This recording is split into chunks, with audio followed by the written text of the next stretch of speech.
በብሉይ ኪዳን መጽሐፈ ኢያሱ ምዕራፍ 10 ከቁጥር 24 እና 25 እንዲህ ይላል። እነዚያንም ነገስታት ወደ ኢያሱ ባወጧቸው ጊዜ ኢያሱ የእስራኤልን ሰዎች ሁሉ ጠራ። ከእርሱም ጋር የሄዱትን የሰልፈኞችን አለቆች ቅረቡ፣ በእነዚህ ነገስታት አንገት ላይ እግራችሁን አኑሩ አላቸው።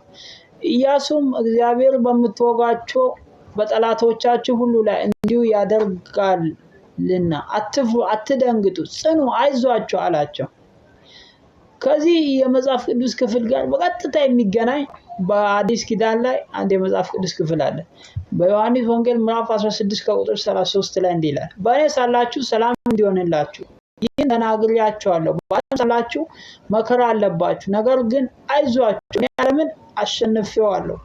እዛም አይዟችሁ እዚህም አይዟችሁ ይላል። እና አንድ ወንድም ባለትዳር ነበርና በጣም ተጨንቆ አቡሽ እኔ ኑሮ በጣም ከብዶኛልና ምን ላድርግ ሲል አማከረኝ።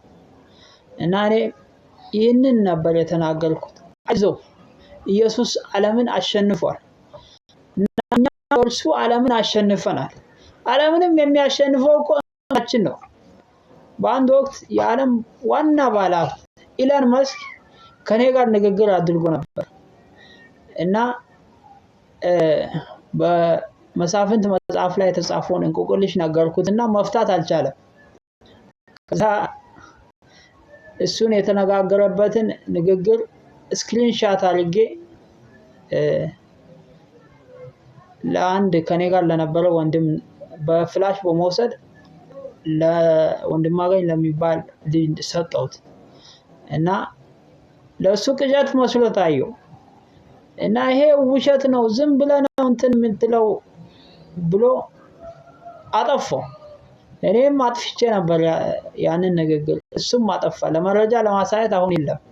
እና እናንተ ለምሳሌ ከአሜሪካ ፕሬዝዳንት ጋር ወይም ደግሞ ከመላእክት ጋር ብትነጋገሩ ያንን ለሰዎች ብትነግሯቸው ያ ቅዠት ነው፣ ማንም የሚያምናቸው የለም፣ ሞኝነት ነው።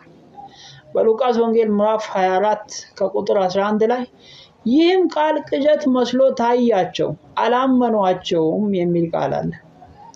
እና እኔ ለምንድን ነው ኢሎን መስክ ከኔ ጋር የተነጋገረው? ብዙ ወይኔ ፓስተር አይደለሁም ወይም ደግሞ ባለስልጣን አይደለሁም፣ ለምንድን ነው ብዬ ነበር። እና በትክክል አውቋል። ንብረት ሁሉ ጥለን የምንሄደው መሆኑን በትክክል ስለተገነዘበ ባለጠጋው እኔ ሳይሆን ይሄ ሰው ነው ብለው ነው ወደ እኔ የመጣው። እና እውሮች ምንድነው ገንዘብ ነው የሚሉት፣ ብዙ ገንዘብ ነው የሚሉት። እና ዋናው ባለሀብት ማለት ንብረት የሚያፈራ ሳይሆን በአእምሮ የበለጸገ ሰው ነው ባለጠጋ።